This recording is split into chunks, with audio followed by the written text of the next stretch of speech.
Bagora simbe mpologoma enungi ya dembe nga temufikira ku mukutu gwa kyenda musanva kasirisa satu from Radio Simba atenga mpozi abatufunina ku mukutu guli ogwa www.radiosimba.tv bali mbaspa tubabuza konyo atega ta kompozi na matufunya bitundu ebyenjawulo bambassadors baffe atubagamba ndika kati esawa otandika okuwera mpozi ngate oyagaliza abagalwa ba Christmas enungi ngogenda mu simu no recordinga edobozi no gamba nti wama ntinze ambassador wa Simba okuva mu kitundu ky'egindi njagaliza abantu bange Christmas ey'omulembe ate mpozi era nomala noyagaza ne chairman wa Christmas ey'omulembe notuyimbira nakayimba ka Christmas mwana tu noto nowereza ku WhatsApp number yaffe eya 0708 827 07 ngambe 0708 827 07 mwana tu nobera mpozi ngati ojuwereza towerabira kaliaka ambassador ntinza ambassador wa Simba egindi kale tukamantingira na program ya Wolokoso weekend taxi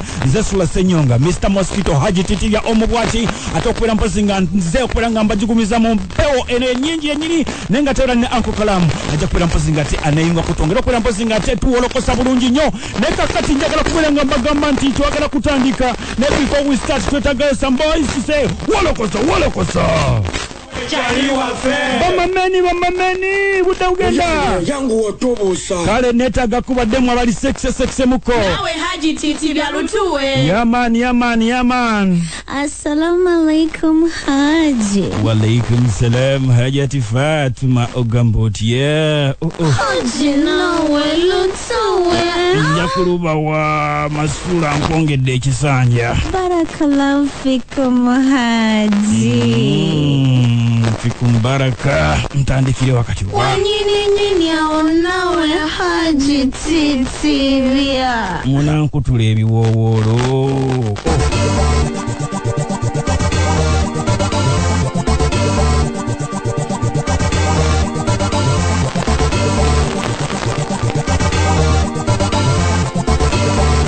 abakyala bangi mwana tubagwa mu mukwano era balina n'enjogera egamba nti nze omusajja bw'atankuba simanya nti anjagala era bangi babadde mu maka nga ga kibooko beerawo bagamba nti eyo laavu twawulirako n'omuyimbi omukyalo omu yakugwanga bbawo emiggo kibooko ziri zennyini era n'atutegeeza nti I rather crying in a bima than crying on foot naye woowulirira bino enjogera I rather crying in a bima than on foot mwana twegenda ediba era nga kakati wowulirira bino omuyimbi amanyiddwa nga Maureen Kabasita era nga mpozi ono yakuyimbira kayimba kali akasengejja n'ennyimba endala nyingi era nga mpozi yali yafumbirwa omugagga owa nanyini Waterfront Beach ate era nga enanyini wa Fusions Band omukulu Kapteni Kasami era mbambi wowulirira bino byasiba bikutuka lwa nsonga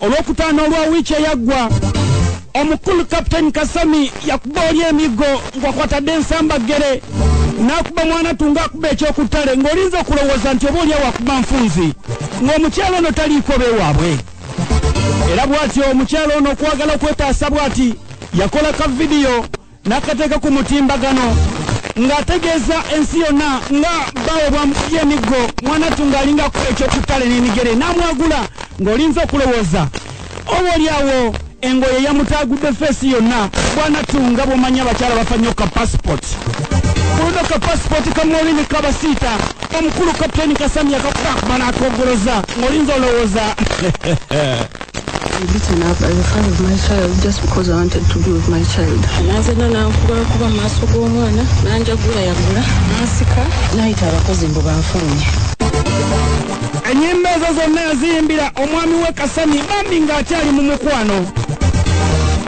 naye mwana tu ebintu bwe yatandika okukaawa era bw'atyo ng'amaze omuzaalamu omwana yamuggyako omwana we n'agamba nti kati yalina okubeera naye abeere mu custody kati nga maama yagezaako okubeera mpozi ng'ataasaba ku mwana olw'olumu kale bambi amulabeko naye nga bw'omanyi nti olimu omugagga akuwa ekintu wamma noweebuuza lwaki yakikuwa nga buli anti bwemugiramu bw'ati ng'akikulangira kati ne Maureen Kabasita buli bwe yasabanga muwala we nti amulabeko lwakiri abeereko naye akiri ennaku nga bbiri ng'omugagga amugamba mpa emmotoka yange va ne mu nnyumba yange gifulume era kuno bwatyo empi zamuyisemu bwe yasabye omwana lwakusaba mwana empi ne zimukubya. Abaana mwagale nnyo banyammwe. Musibwe bulungi ennyo obulyawo kuba nina ebizibu ate ebizibu byesobola kwewala ate nga bikwata ku bantu benjagala. Ebizibu byakwesikale kutulugunyizibwa kudinayingibwa rights zange nga maama ate bwengezaako zisaba nenthreateningibwa kubanga kibaddewo ebbanga ddene badde etuuse either okukyuzinga nze nfe kubanga nga ndaba siina kyenkolawo kubanga tanzikiriza. Buli bwengezaako omugamba nti kambere kuno bwana agamba va mu nju yange pack your bags and go pene emmotoka yange kati ng'olowoozaamu gwaga kati ngenda kukuddawo kuba okitegeera siri redde kufumbirwa because mbulwa kuba ofumbirwa lwa kizibu siri redde kuleka mwana wange you get ng'osala pressure okitegeera oddayo ng'okaaba weekansolinga nga weetereeza. Emyaka gya mukulu Kapitaani Kasami mwana tugigenderedde naye nga bw'omanyi nti tanyigirwa mu ttooke era bw'atyo kigambibwa mbu ngambye nti kigambibwa mbu ye muntu akola mpozi obubaga obwa kinaakukka wamma mpozi n'akuŋŋaanya ensuusuuti ziyita ensuusulubeeto bayita ebyana biwala oba ebijuujulu ne zitandika okubeera nga zimunyeenyezaamu bwe zibiibyamu nga ziri bwereere wamma mbulamu ne budda buto nawulira nga ddala afuuse wa myaka 2. Kakati kino mpozi ye Maureen agamba nti omukulu ono akikozesa jjogo kuba tafaayo oba mukyala we waali wataliiwo. Kakati okugjayo omwana we agamba waye kanzijeyo omwana wange tabanga naye ayiga emize emikyamu nga gino. Ekigendererwa kyange n'akatono n'akeddagala wabula nze ndaba nga saagala bintu bino bituufu nga bwe ndaba nti byatuukanga ne ku baana nga bakyali baana kati nange nkuze ekiraba nali nga nkyalimu obuto kati nkuze ndabira ddala nga omwana wange bw'abeera awo tasobola butabikola sisobola kubeera nga nyumirwa okukola kimu sikutakkana wabula ye ayina ssente era yaŋŋambako nti nja kugulirira ne bw'aba mulamuzi okuggyeko ddala ng'omwana alina emyaka nga 3 kakati nze just mbadde nina kukozesa mmwe abayinza okutwala ensonga yange beewala okitegeera kubanga I can't compete with him. Nze ndi munaku ye ayina ssente ayina influence ayina connections kugambira yaŋŋamba kulo nga amaze okunkuba nti katandika butandisi namugamba kati laba bwonkubye kati onkubidde ki ngamba olowooza nkukubye this is the beginning of your worst days. Nakugambye emyaka gya muzeeyo no gigenderedde naye akageri kaali soja mwana tu training yawera ddala bulungi nnyo era takubye kiboko meyano ng'era n'olwokutaano oluwadde ngenda kuva mwezi 19 bwato yakuba Maureen Kabasita ng'ekyokuttale kati wano Maureen we yagezaako mwana tu okwekubira enulu ku poliisi agamba teyafunayo buyambi era bw'atyo mpozi n'agenda ng'akaaba bw'atyo ng'akaabira social media era naffe ne tugamba waaye katumuweyo akabangirize asobole okubeera mpozi ng'ate yeetaasiza wano eno. Lwali Lwakutaano 19 bwe yankuba ku ssaawa za 12 awo n'eddakiika ezigwamu nga ndaba obudde buyita ngamba kangende musabe talyoka nkuba nti lwakuba tayagala ntwali mwana ng'omwana alaba yankuba omwana alaba naye n'amutwalira yakuba nze nagaanirawo nemugamba ngenda sigala wano obanga ogambye nti ki simutwala kati ate awo era ne bidduka buto n'akuba naye nze saayagala muddiza muwanvu akoma eri giant akozesa mikono ku kisenge okwo bw'atyo kusindika at a certain point natuula ku floor nga kiyitiridde kati nali ndi mu kurecordinga whatever is happening nagezaako nnyo okunsikako essimu yange agikasuke yatike ekimpaliriza okutuula ku ttaka nenjinyigira mu magulu gange so that he can't get it. Bwe nakuba neekubira enduulu ku mukyala nga manyi nti alina omuntu wa poliisi gw'amanyi naye naŋŋamba nti ono yakwasaganya assault mukubire ne mukubira omusajja nga njagala ajje ku siina alabe oba okitegeera naye omugaali naŋŋamba tasobola kujja nga maze awo mulinda ebbanga nga lya 10 to 15 minutes ate nga poliisi tekuli wala wabula ekyannumye nnyo nti bwe twabadde ku poliisi waliwo omukyala eyabadde recordinga statement yange n'agamba amukulira waggulu nti njagala akawunti y'abano abantu bonna okuva ebintu ebyo lwaliwo ezo statements zonna nzaagala okuva kwoli gwe nakubira naye tebaazikoze main police ey'Entebbe kati oyagaana okuggulawo nze neŋŋenda mu ddwaliro ne banzijanjaba kuba nali ndina bruises ebuza olaba omusaayi gwekwata wano wano somewhere here n'enkwagulo yaggulwe no basically omuntu nga adde akudde bw'ati yuno ya Nakugambe tukyali ku Maureen Kabasita. Atuse ku poliisi tafunye buyambi. Yeyongeddeyo mu ddwaliro. Naffe twagezezzaako okunoonya ku amyuka omwogezi wa Kampala Metropolitan. Omukulu Luku Owesigire ngamba ku poliisi. Bw'atyo yategeezezza nti omusango twagufuna era bagenda gukolako very soon. Ekafayiro katwaliwe mpozi ate mu kooti. Bakyanoonya State Anthony. Omusango baguleeta.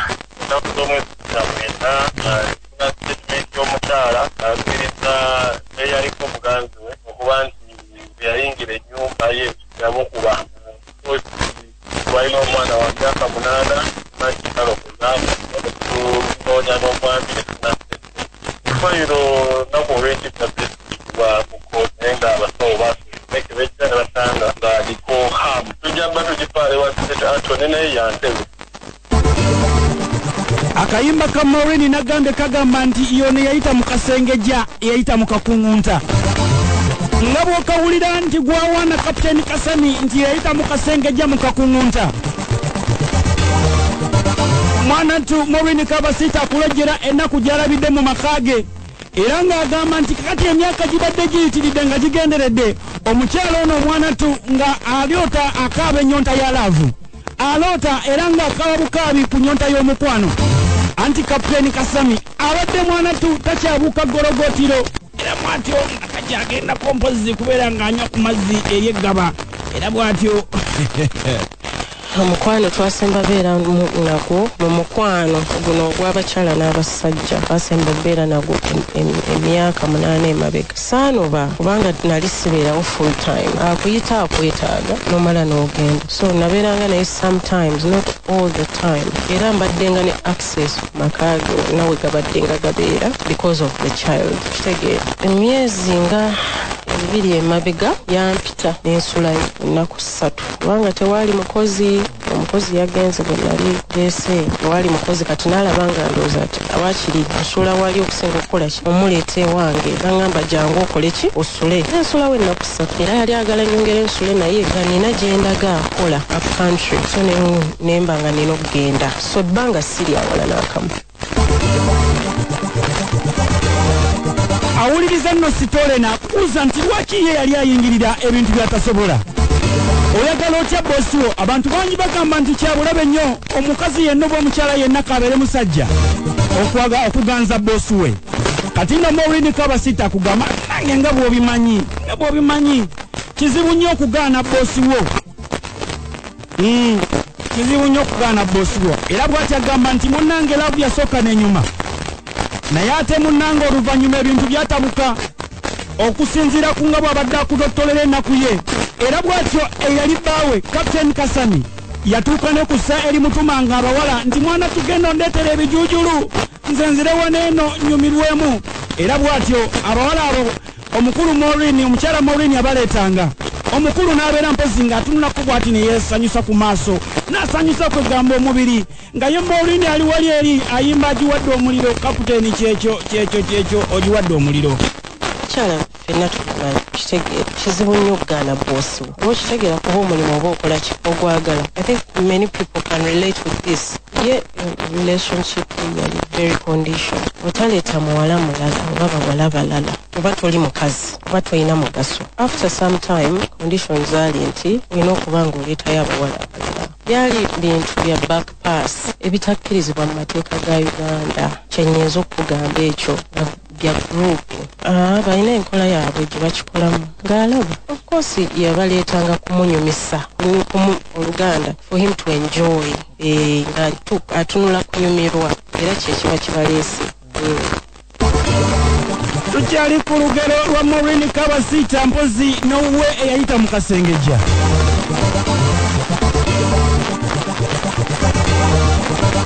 Akugamba nti kakinaakukako mu kibinja mwana tukasuka okunyuma wamanga abawala basomba n'aleeta ono n'oli era nga basasulwa ensimbi nti ne ku mulundi guno yabadde azzeeyo alabe ku mwana we. Omukulu n'amugamba asooka ondeetereyo ku bijuujulu mwana tu ate nsobole okunyumirwa. Kyalo ono n'agezaako okumulimbalimba gye byakkidde nga si birungi. Sentino baali babeerawo permanent ne bajja ne bagenda but it depends from ranging from 2 to maybe 4 at a time, but emirundi mingi nga babawa ssente. Kati golooza omuntu asobola okikola kuba tebamuwadde ssente tekisoboka. Era ne ku luno yansaba mbuziremu mbeegatteko. Kati nze ne muwuddaasa amugamba kale ekyesaagala kwe kubeera ng'agamba era ono takyabeera bw'atyo talina mugaso. So kati nze ne mbanga mulimbalimba biseera ebyo bye nabeerayo ewuwe. Kwegala ne mulaga nti siina buzibu nakyo oba bakuyita kwekkiriranya. Ne mulaga nti siina buzibu nakyo, you know, it's okay, you know. Nabeera nga mpepereza naye ne ŋŋaana. So kyekyo ekiseera kye nasembayo okuba nga ndaba. Actually ekiseera kale we navaayo around May we nasembayo okulaba ebikolwa ebyo. Ono ye Wolokoso Weekend Taxi.